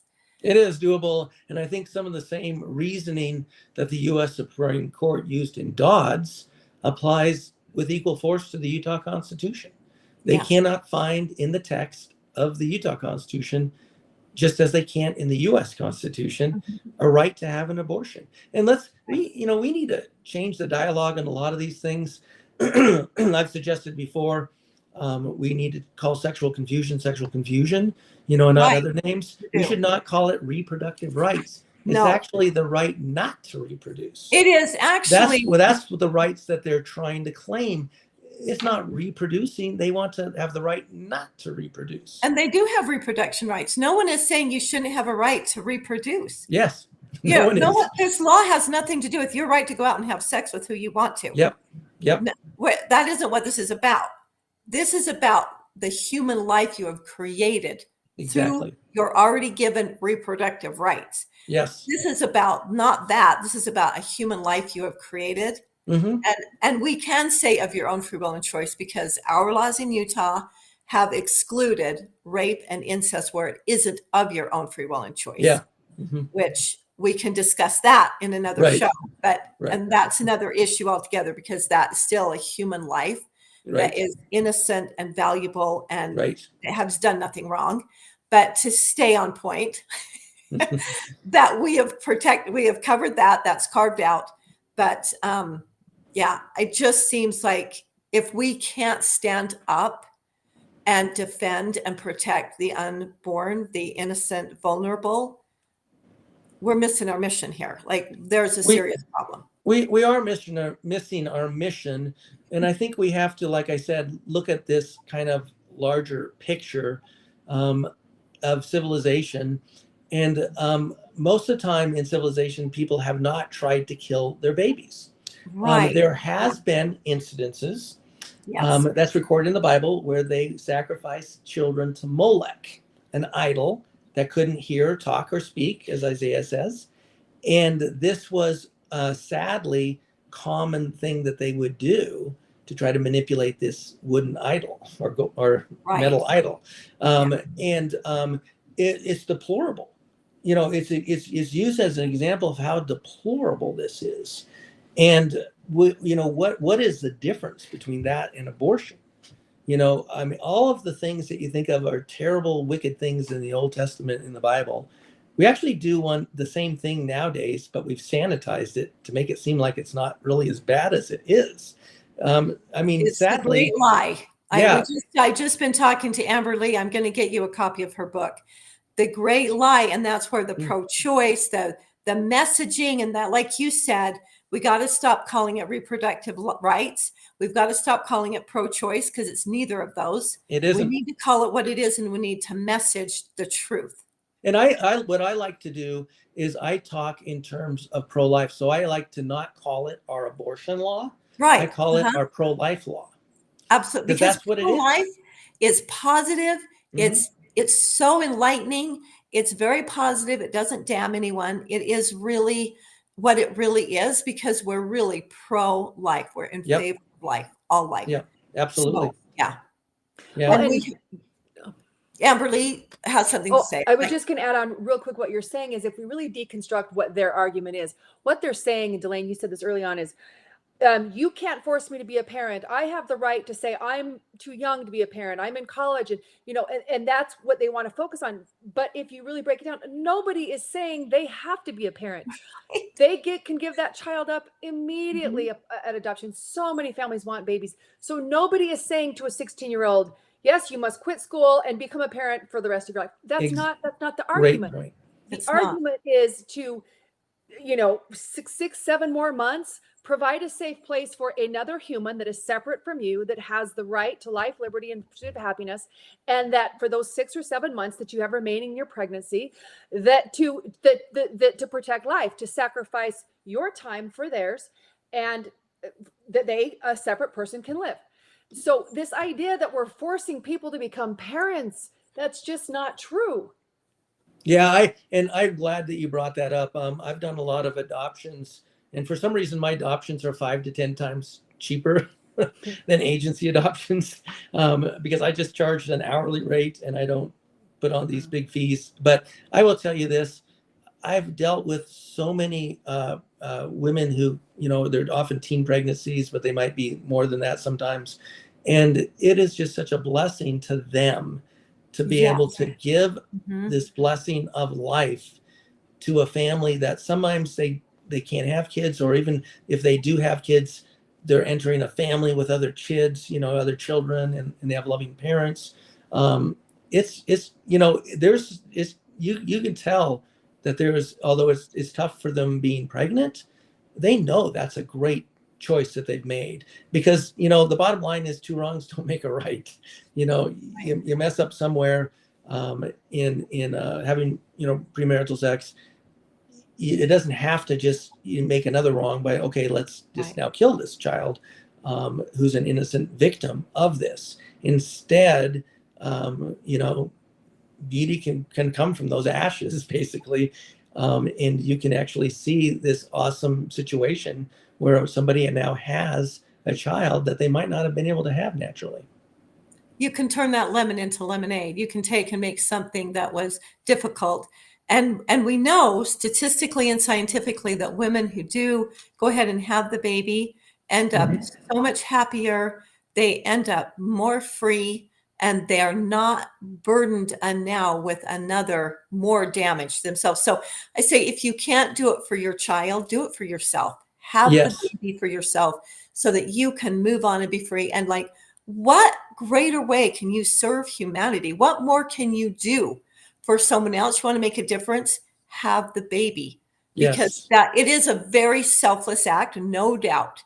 It is so selfless, but it is such a great way to give back to them and to the world by having this child. Yep. So it is such a great an opportunity to turn it into something really positive. So I'm sorry we lost Amberli. Hopefully she'll jump back in. Do you have anything else you want to share with us, Frank? Just one thing. Does everyone see the tagline? Mine on my end says Frank Mylar for Attorney General. I'm Yes. not running for Attorney General now. I went that route, didn't win. Yeah. So that's a change I need to just Not for at least state. 4 years anyway. Yeah. But I will say this, that we just need to, wake up some of the sleeping people in Utah, and we're not the only one like this. There's people in other states that are asleep at the wheel, and it's a huge time to wake up. I've mentioned this before, I just alluded to the whole Title IX issue. That's another issue that we've got to wake up and start calling a spade a spade. We need to start protecting women and children. Yes. I'm horrified by the Olympics Committee's ridiculous interpretation of these kinds of women's sports issues, where they decided it's better to give brain damage to a boxer than to offend someone that thinks they're a woman. I mean, how insane is this? Where will we draw the line? What if they think they're a dog? What if they think they're a child? I mean, where are we drawing the lines on these things? It's really ill-conceived. We need to, be nice to people. If someone actually thinks they are, we should honestly, we should be loved. We should pray for them. We should be kind to them. Help them. But we should not let a man be in a boy sport, any more than we should allow, people to have abortion as birth control, because that's what happens when it's unfettered. Is that abortion becomes birth control. Exactly. We would know more. Can you imagine anyone, a mother or a father or a therapist or a teacher, telling someone who's suffering from anorexia, saying, you know what, you're right, you are fat. You absolutely should not eat. You absolutely, if we affirm that mental illness, it would kill them. Yeah. And it's like nobody questions, like no one does anything that insane. That is totally crazy. And yet that is exactly what we're doing. We're telling someone suffering from anorexia that they are fat. Yeah. And it's damaging, it's harmful and hurtful. And as we've discussed, there is truth will set you free. We need to be able to have the courage and the honor and integrity to stand up and speak the truth and tell the truth. Yeah. So, Frank, thank you so much for being with us. I know you're so busy, and I really appreciate you being with us. And thanks for all your help on this issue and so many other, but specifically helping us with this. Do you have any last minute comments you want to make? No, like I said, people need to wake up and get active and realize we do not want to become a swing state.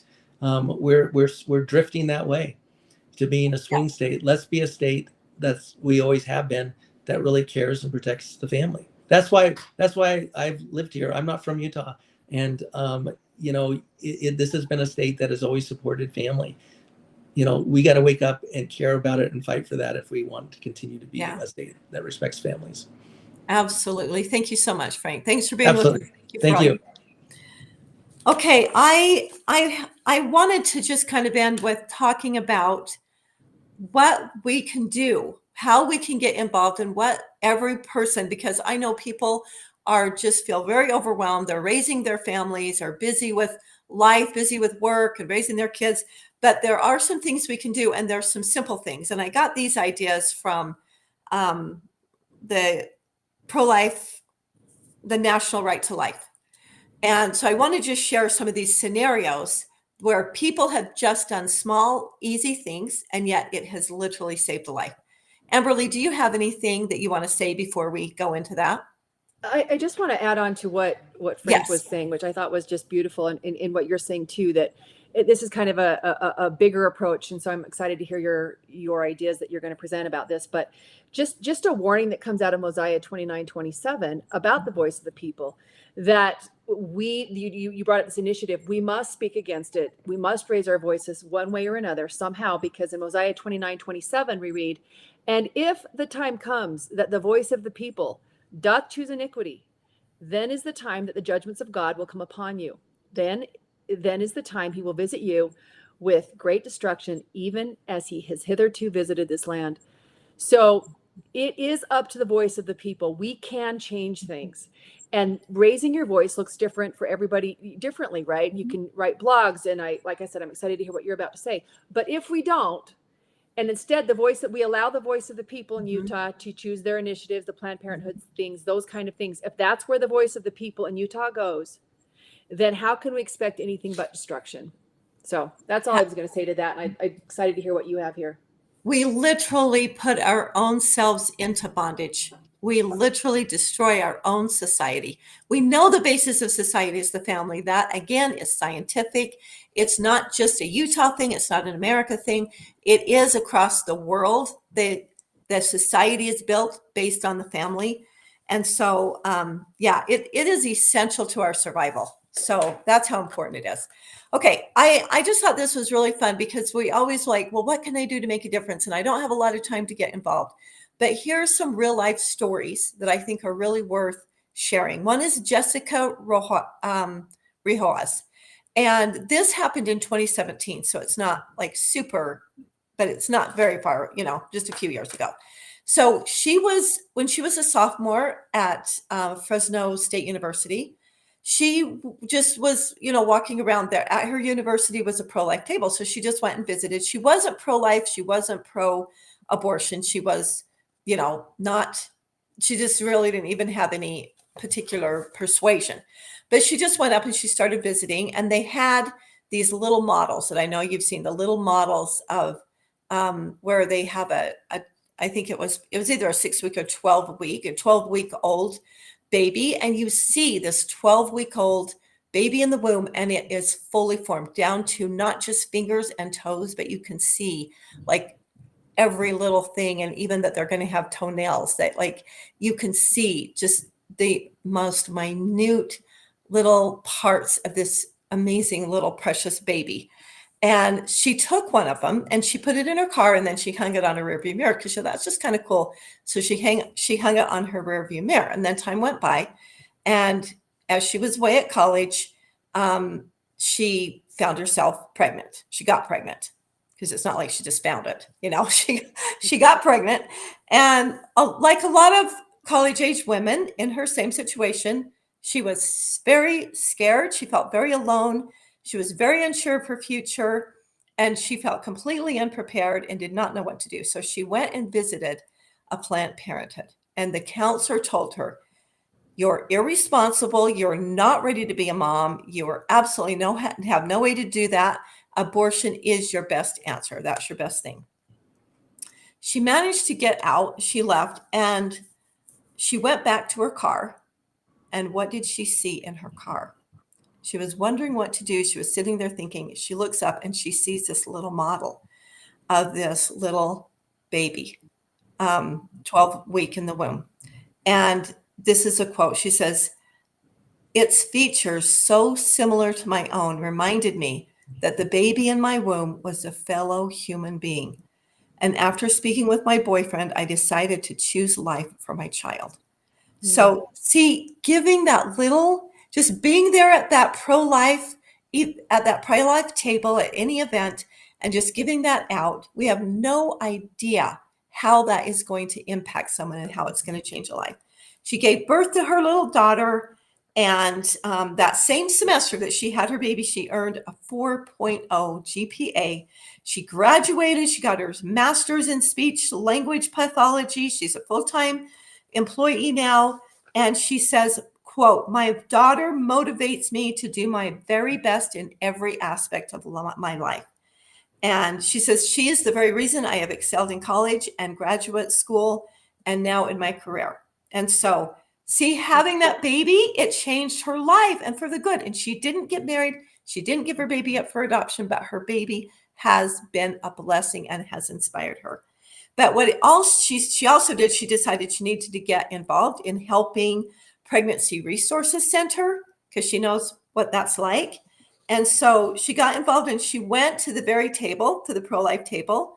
This is several years later, where she had that model. And so she helped them out, and then she shared her story. And there were still some people there working that had been there at that very day.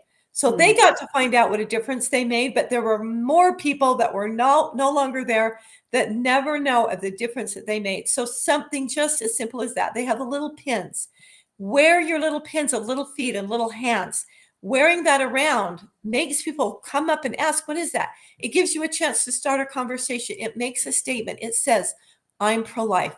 And so see this little act, what a difference it made. Just, and you know, I love the fact that sometimes we get really connected to the results and we want to see that we've made a difference and we've got results.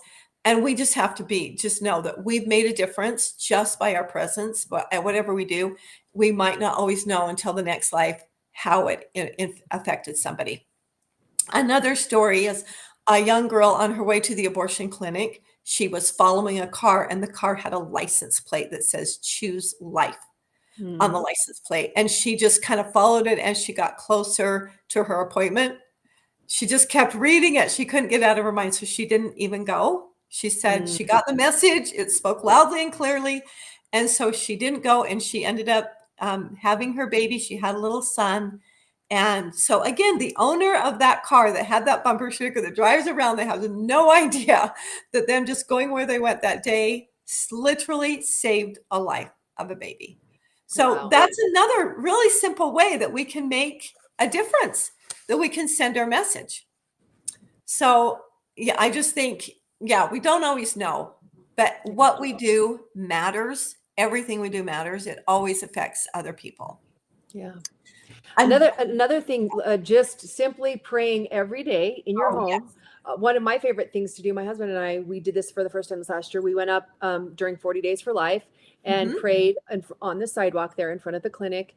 You know, it not made a big scene, not tried to disrupt just the public. Pray and love. Yeah. We just prayed and held our signs, and it was an amazing experience. We felt so edified by doing that. But you don't even have to stand in front of a clinic. If you just every day prayed for these mothers who are facing this fear to have the strength and to find that truth and recognize the truth of the importance of life, and they will be blessed, like you said, if just that, you know. But we must pray. This is a spiritual war we're fighting.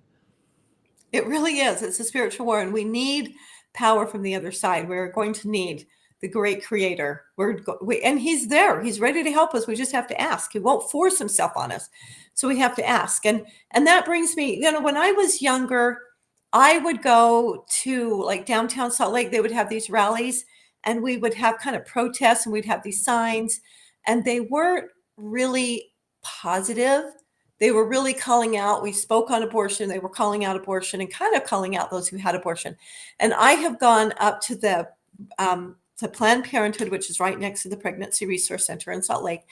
And those prayer circles are just, I mean, if you don't do it for the women, do it for yourself. It's so amazing. Like, it is so uplifting and so positive, and to be with the like-minded people and just call upon God to lift their hearts, lift their spirits, to let them see truth, to lift the scales of darkness from their eyes, to not let Planned Parenthood, you know, suck their souls out, and to not listen and not believe the lies that they tell them.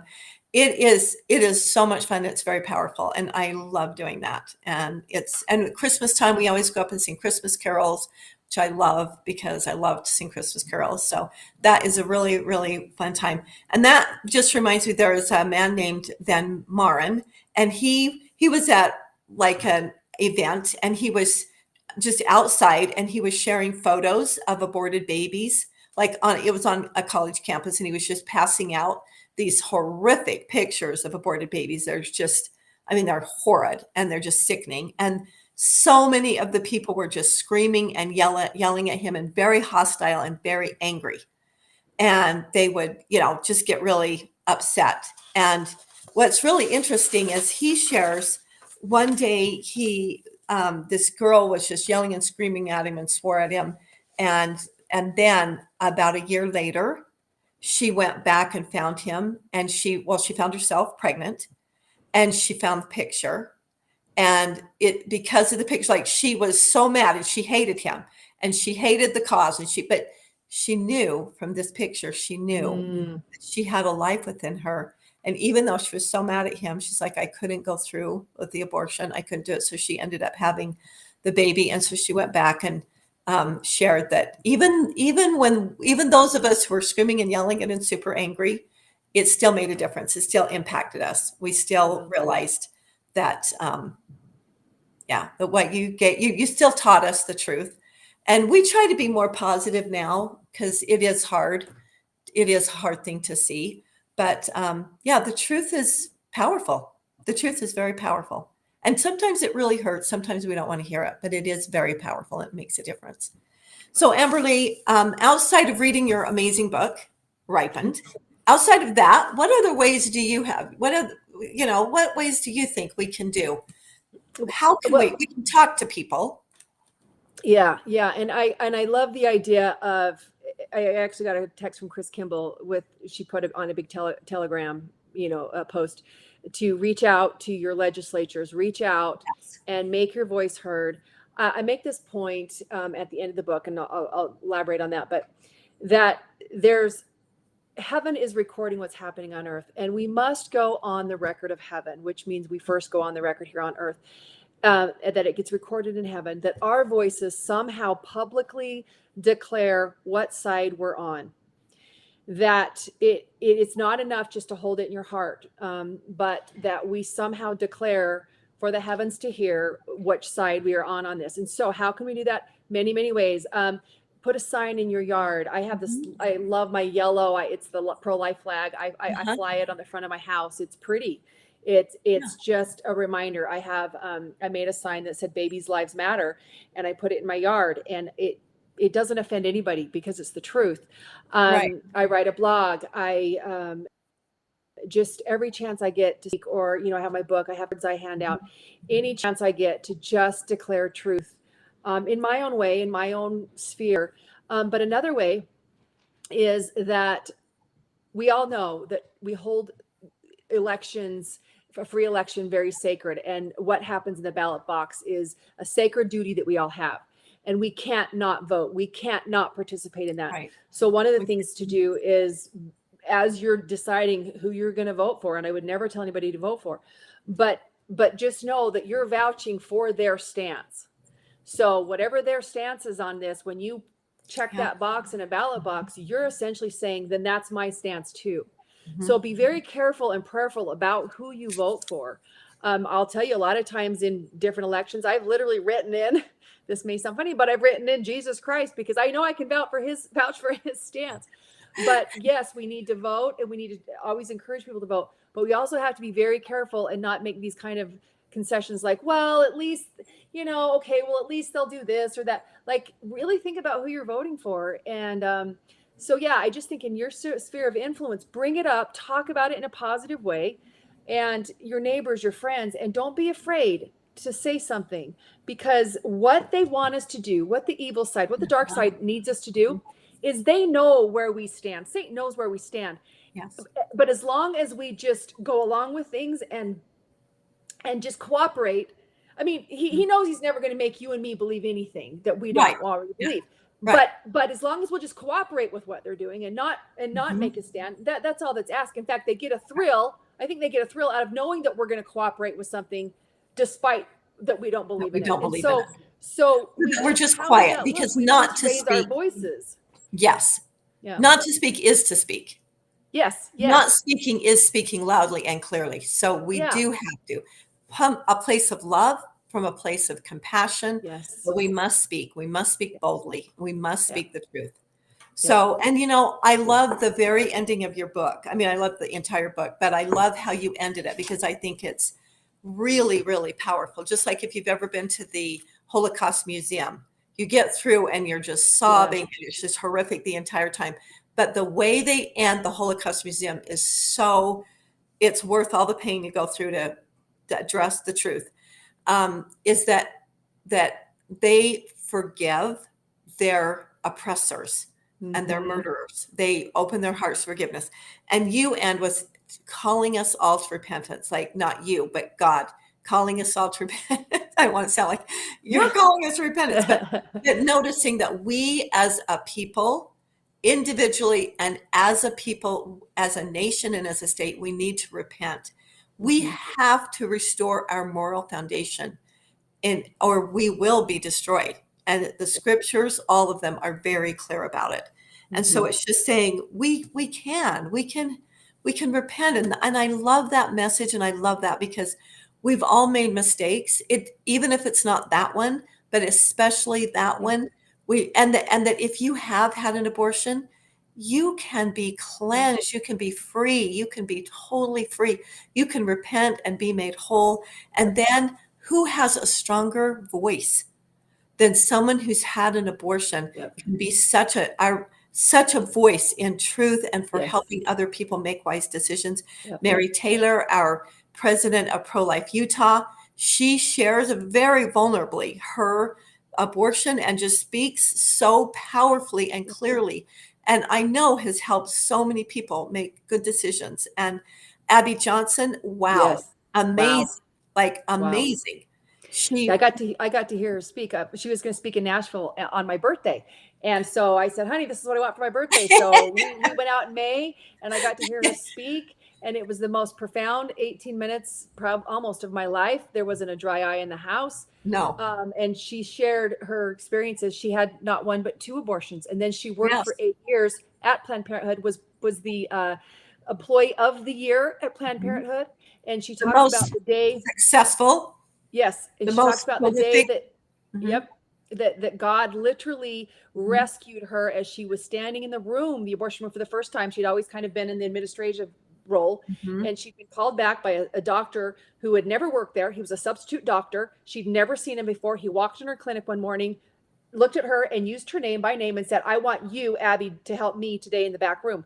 She's not a medical assistant. She didn't know anything about this. She'd never done that. She goes back there. She's standing there. She watches the screen. She watches what happens. She watches the panic in this little boy. She could tell what this baby was, of course, the details, as you know. And she watched terror-stricken panic of this little infant trying to get away from the suction, the incision things that were pulling this baby out brutally and just barbarically. And she ran out, as you know the story, she ran out the parking lot and began throwing up and knew that she could never walk back in that door again. And to her credit, she didn't. But what she told that day in that story was that every day, and I'm going to get emotional, the weight of the fact that she says this all the time, 22,000 babies were murdered under her watch in those 8 years at Planned Parenthood. And she carries this heavy burden. And what she says, and this is the most empowering part of it all, is that the reason she can get up every day, the reason that she can live, the reason she went on to have 8 children, and the reason that she is who she is today is because every day she wakes up and puts that burden on the Lord because he carries it for her. Carries the burden of that kind of a life she had before. And she said, were it not for him saving and rescuing me, why, by his grace, every day, she said, I couldn't do what I do, but I'm empowered and I speak for him because of what he did for me. And she puts that message out to all women everywhere, no matter if you've had an abortion or not, or you've had 2 or whatever, that he carries that burden. He is the one that heals. He is the one that can set you free from that. And I'm telling you, nobody tells that story better than she does.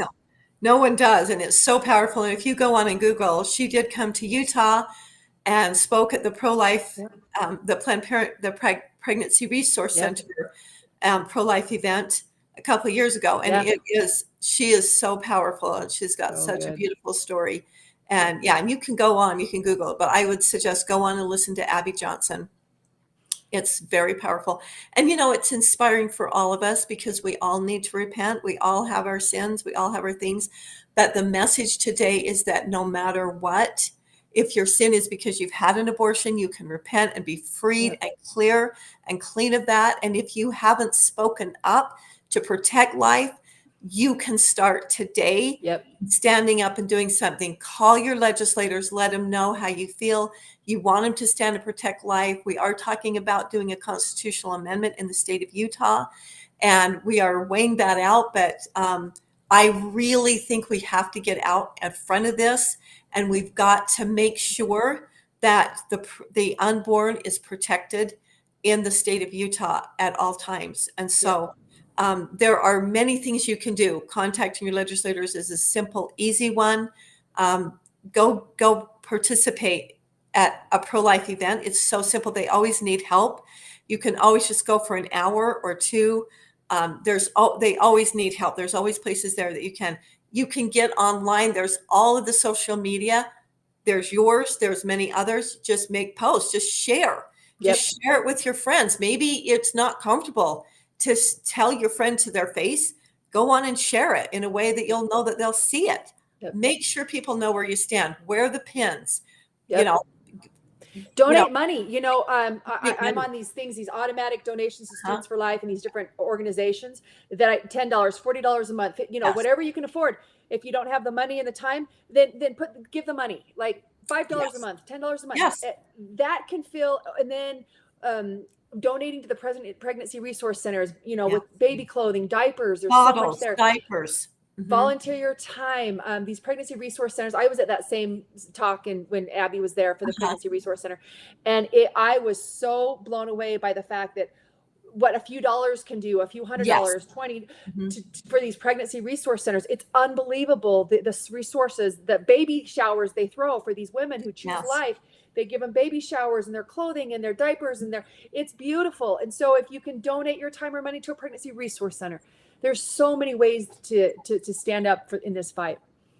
Yes, because they help the mother for 2 full years. They help them not just have the baby, but help them raise that baby and get them to 2 and help them to get on their feet. Yes. So that after 2 years, they're ready. They're solid. They know who they are. They've got a mission and they're in a good place. So, Amberli, thank you so much. You're truly amazing Liberty Mom on steroids, and we're just so grateful for you.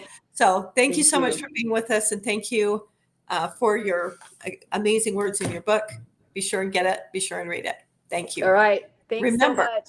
Thank you. Remember that you are the guardian of your liberty. Thank you. Have a beautiful day.